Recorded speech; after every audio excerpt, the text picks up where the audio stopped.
नमस्कार भाइयों, तो स्वागत है हमारे एसपी पेपर वाला यूट्यूब चैनल पर।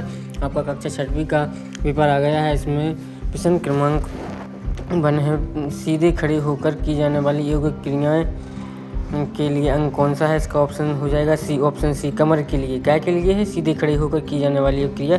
और प्रश्न क्रमांक 2 है, एक ही शब्द के 2 बार आने पर किस चिन्ह का प्रयोग करते हैं? योजक चिन्ह। इसका ऑप्शन क्या हो जाएगा? ऑप्शन ए, योजक चिन्ह। प्रश्न क्रमांक 3 है, सम्राट अकबर तानसेन से कौन सा राग सुनना चाहते? दीपक राग। इसका ऑप्शन क्या हो जाएगा? ए, दीपक राग। प्रश्न क्रमांक 4 है, हमारा शरीर तत्वों से मिलकर बना है। कितने तत्वों से? इसका ऑप्शन हो जाएगा ऑप्शन बी। इसका सही उत्तर हो जाएगा ऑप्शन बी, 5 तत्वों से। कितने तत्वों से? 5। प्रश्न क्रमांक 5 है, पुष्प, सुमन और कुसुम शब्द क्या हैं? समानार्थी। क्या है? इसका सही उत्तर हो जाएगा ऑप्शन ए, समानार्थी शब्द हैं। ये आप लगा लेंगे। प्रश्न क्रमांक 6 से 10 रिक्त स्थान दिए गए हैं। प्रश्न क्रमांक 6 से 10 तक रिक्त स्थान दिए गए हैं। प्रश्न 6वां है, जनजाति को, ये आपके 6 से 10 तक रिक्त स्थान। प्रश्न 6वां है, जनजाति को खालिस्तान भी कहा जाता है। इसका सही उत्तर हो जाएगा आदिवासी। क्या हो जाएगा? आदिवासी हो जाएगा इसका सही उत्तर। प्रश्न क्रमांक 7वां है, प्रश्न क्रमांक 7वां देखते हैं। प्रश्न क्रमांक 7 में दिया गया है, संज्ञा शब्दों के स्थान पर प्रयोग होने वाले शब्दों को खालिस्तान कहते हैं। क्या कहते हैं? इसका सही उत्तर हो जाएगा सर्वनाम। क्या हो जाएगा? दूसरी खालिस्तान का हो जाएगा सर्वनाम। दूसरी खालिस्तान का उत्तर क्या हो जाएगा? सर्वनाम। प्रश्न क्रमांक 8वां दिया है, तपस्वी को खालिस्तान छू नहीं पाता। क्या है? इसका सही उत्तर हो जाएगा रोग। प्रश्न 8वें में क्या हो जाएगा? रोग। ये आपका प्रश्न 8वां हो गया। प्रश्न क्रमांक 9वां दिया गया है, सूर्य केवल प्रकाश और ताप ही नहीं देता बल्कि शक्ति। इसका सही उत्तर क्या हो जाएगा? शक्ति और लंबी उम्र प्रदान करता है, और लंबी उम्र भी प्रदान। प्रश्न क्रमांक 10वां है, बूढ़ा का तत्सम शब्द है। प्रश्न क्रमांक 10वां है, बूढ़ा का तत्सम रूप क्या है? वृद्ध। क्या हो जाएगा? इसका सही उत्तर वृद्ध हो जाएगा इसका। ये आपके प्रश्न क्रमांक 1 से 10 तक हो चुके हैं। प्रश्न क्रमांक 11वां देखते हैं। 11 से 16 तक अति लघु उत्तरीय प्रश्न दिए गए हैं।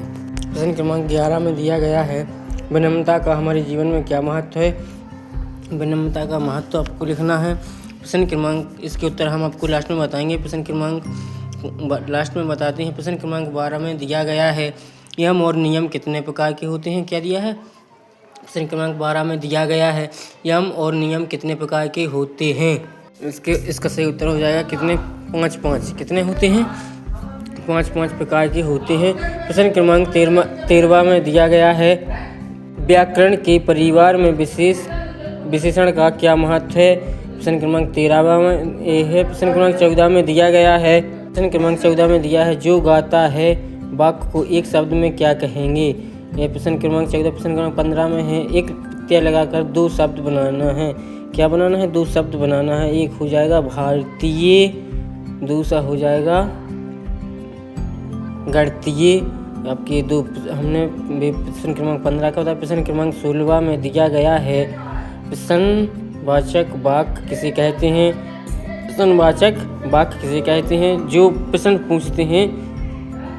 में पूछते हैं वे प्रश्नवाचक वाक्य कहलाते हैं। प्रश्न क्रमांक 17 से 22 तक अति लघु उत्तरीय प्रश्न दिए गए हैं। क्रमांक से आपका 17वां दिया गया है, कक्षा में शिक्षक के आते और जाते समय उनका अभिवादन कैसे करना चाहिए? 17वां हो जाएगा। प्रश्न क्रमांक 18 में, यदि बाबा भारती घोड़ा नहीं दिखाते तो खड़क सिंह क्या करता? प्रश्न क्रमांक 19 में दिया गया है, मीराबाई की भक्ति किस भाव की है? यह प्रश्न क्रमांक आपका 19वां हो गया। प्रश्न क्रमांक 20वां है, संतुलित आहार किसे कहते हैं? यह क्यों आवश्यक है? आपका 20वां हो गया। प्रश्न क्रमांक 21 में आपको एक अपठित गद्यांश को ध्यानपूर्वक पढ़ना है। आपका गद्यांश दिया है, इसके प्रश्न भी ये दिए गए हैं। ये आपके 21 तक हो चुके हैं। प्रश्न क्रमांक 21। प्रश्न क्रमांक 23 से 26 तक आपके दीर्घ उत्तीय प्रश्न दिए गए हैं। क्या दिए हैं? दीर्घ उत्तीय प्रश्न दिए गए हैं। इसमें आपको प्रश्न क्रमांक 23वां दिया गया है। निम्न दिए गए बिंदुओं पर 2 वाक्य लिखना है। क्या करना है? 2-2 वाक्य लिखना है। संतुलित आहार पर और आपको व्यायाम पर 2-2 वाक्य लिखना है। प्रश्न क्रमांक 24वां दिया गया है। प्रश्न क्रमांक 24 में दिया गया है, कबीर रहीम के अनुसार सच्चे मित्र की क्या पहचान होती है? अब सच्चे मित्र की पहचान होती है जो विपत्ति में हमारा साथ दे। प्रश्न क्रमांक 25वां दिया गया है, अपने पिताजी को एक पत्र लिखिए जिसमें आपके अर्धवार्षिक परीक्षा फल की जानकारी देते हुए आपको अपने पिताजी को एक पत्र लिखना है, या इसके अथवा में अपने प्रधानाध्यापक को 2 दिवस के लिए स्वीकृत हेतु प्रार्थना पत्र लिखना है। 2 दिन के अवकाश की स्वीकृति के लाने। प्रश्न क्रमांक 26वां दिया गया है, किसी राष्ट्रीय त्यौहार पर निबंध लिखना है। किसी राष्ट्रीय त्यौहार पर क्या करना है? निबंध। ये आपके 1 से 26 तक सारे प्रश्न हो गए हैं। अगर ये हमारी वीडियो आपको उत्तर चाहिए तो हमें कमेंट करके बताएं, हम आपको इसके उत्तर भी दे देंगे। तब मिलते हैं अगले वीडियो में।